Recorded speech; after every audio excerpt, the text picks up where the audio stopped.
Vamos ao nosso último conteúdo do cálculo proposicional.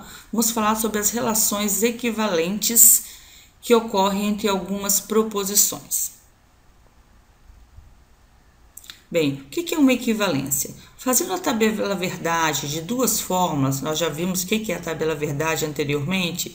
Se o resultado das duas for exatamente igual, então nós provamos que as fórmulas são equivalentes. A equivalência entre fórmulas é representada pelo símbolo aí que nós temos aí, um símbolo bem parecido com o símbolo da bicondicional, não confundir, porque esse símbolo é um pouco mais aberto, mas é um símbolo de equivalência. O que pode provar que um argumento ele é igual ao outro, né? Dizer isso é a mesma coisa que dizer isso, visto que tem o mesmo resultado lógico do cálculo proposicional. Então, olha só, vamos ver este exemplo aí. Nós temos um exemplo de tabela verdade, onde eu tenho uma proposição se A, então B. Uma tabela verdade, onde o resultado do cálculo deu verdadeiro, falso, verdadeiro e verdadeiro. E tem uma outra tabela verdade de uma proposição composta não A ou B, onde o resultado é verdadeiro, falso, verdadeiro e verdadeiro. Percebam que nas duas tabelas, o resultado do cálculo proposicional ele é o mesmo, o que prova que essas duas proposições compostas são equivalentes. Ou seja, se A, então B, é equivalente a não A ou B. Essa é a relação de equivalência. Então, todas as vezes que você se deparar com um problema de raciocínio lógico que envolve equivalências, o enunciado sempre vai perguntar quais das alternativas abaixo é uma proposição equivalente a este enunciado. Neste caso, só vai ser equivalente àquela alternativa que tiver o mesmo resultado do cálculo proposicional do enunciado. Porém, aí é fato que imagine só você resolver uma situação onde você tem que fazer a tabela verdade do enunciado, de todas as alternativas em busca de uma que dê o mesmo resultado. É um pouquinho trabalhoso. Mas se fizermos um raciocínio um pouco mais dedutivo, pensando sobre a dupla negação, nós também conseguimos chegar a resultados de equivalência. Olha só o exemplo apresentado aí. Eu tenho uma relação onde coloquei aí de vermelho para vocês, é falso que não vê. Uma dupla negação é igual uma afirmação, visto que, se eu digo não vê, daria F. E se eu nego esse F de novo, eu voltaria para V. Então, uma dupla negação, ela é uma afirmação, certo? Então, partindo deste raciocínio, nós podemos chegar a relações equivalentes através de duplas negações. Se nós negarmos uma proposição duas vezes, nós encontramos a sua equivalente. Eu adoro esse raciocínio é muito dedutivo, né? É bom fazermos esse raciocínio. E também ele é muito mais rápido que procurarmos provas dedutivas de equivalência através da tabela verdade. Então, vamos imaginar uma situação onde alguém te dá um enunciado bem assim, Quais são as proposições equivalentes à seguinte proposição? Se P, então Q.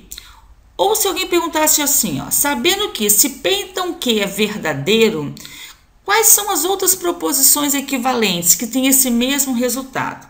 Se formos pelo raciocínio da dupla negação, nós podemos pensar assim, olha, se P, então Q...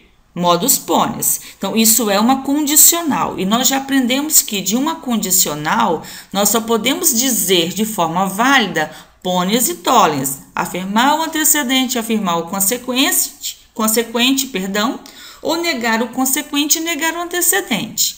Então, se alguém diz assim, alguém diz que se P, então Q é verdadeiro, também é verdadeiro, não Q, então não P. O modo tollens. Então, aí de cara, eu já acho uma primeira relação de equivalência. Então, é certo que numa condicional, se você pode dizer se P, então Q, você também pode dizer se não Q, então não P. Porque esse é ponens e a outra relação é tollens, elas são equivalentes. Se você fizesse o cálculo proposicional dessas duas situações, provaria que eles possuem o mesmo resultado de cálculo. Mas vamos agora pensar que nós podemos seguir pelas duas linhas de equivalência, ou pelo Pônese e pelo Tollens. Então, vamos seguir primeiro pelo se P, então que. Vamos aqui aplicar uma negação uma negação que eu vou chamar assim de óbvia. Porque se alguém diz assim, ó, se P então que é verdadeiro, e eu falo assim, é falso que se P então que, eu estou negando o resultado verdadeiro. Então, é falso que se P então que, fica falso, certo? Essa é uma relação óbvia, que é negar o resultado daquele parêntese. Mas também eu posso negar se P então que de forma clássica. Para você conseguir fazer esse raciocínio que nós vamos aprender aqui agora, tem que relembrar as negações clássicas, tá? Então, qual a negação clássica de se P então que? Mantém-se o primeiro lado e nega o segundo. Então, essa é a negação clássica da condicional. Então, se P então que é verdadeiro, P e não que é falso. Então, eu já neguei. Isso significa que se eu negar de novo, eu vou voltar para o verdadeiro, eu vou encontrar uma relação equivalente. Bem, eu posso negar aqui, ó, ou renegar isso aí de forma óbvia, que é negar o que está dentro do parênteses, quer dizer, é falso que P e não que, porque se P e não que é falso que P e não que é verdadeiro. Opa, já achei a primeira equivalente lá do meu modus ponens. Bem, eu também posso fazer uma negação clássica de P e não que, porque qual a negação clássica aí dessa conjunção? A negação clássica da conjunção é a lei de Morgan, que diz negue os dois lados e inverta o conectivo. É fazer o quê? Não P ou não que. O que é E vira ou. Opa, outra relação equivalente ao pônese. Então, eu tenho aí, encontrei duas equivalentes ao meu enunciado lá, que era o modus ponens, tá vendo? Através de dupla negação. Bem, essa linha ainda, eu posso fazer o quê? Uma negação óbvia, né? Dessa equivalente que eu acabei de encontrar. Quer dizer assim, é falso que, P e não que. Mas aí eu teria um resultado falso. Não é uma relação equivalente ao que eu estou procurando. Mas, de qualquer forma, é importante a gente ficar atento que tudo que é falso é equivalente entre si, né? Tudo que é verdadeiro são relações equivalentes. Então, agora o que eu vou seguir? Eu já terminei a linha do Pônese. Agora eu vou seguir pela equivalência do Tollens. Então, se é verdadeiro, não que, então não P, vai ser falso, é falso que, então não P, que é negar totalmente aquele parêntese. Ou posso fazer uma negação clássica desse Tollens aí, ó. É dizer, não que, manter o primeiro lado e negar o segundo. Não que e P. Se não que, então não P é verdadeiro. Não que e P é falso, porque é a negação clássica daquele Tollens. Bem, vamos fazer outra negação, porque aí eu vou negar duas vezes, vou encontrar equivalente. Eu posso negar essa situação aqui embaixo de forma óbvia, dizer, é falso que aquilo que está dentro do parênteses, é falso que, não que e P. Então, se uma coisa era falsa, se eu neguei o que estava dentro do parênteses, ela virou verdadeira. Encontrei a equivalente lá do Tollens.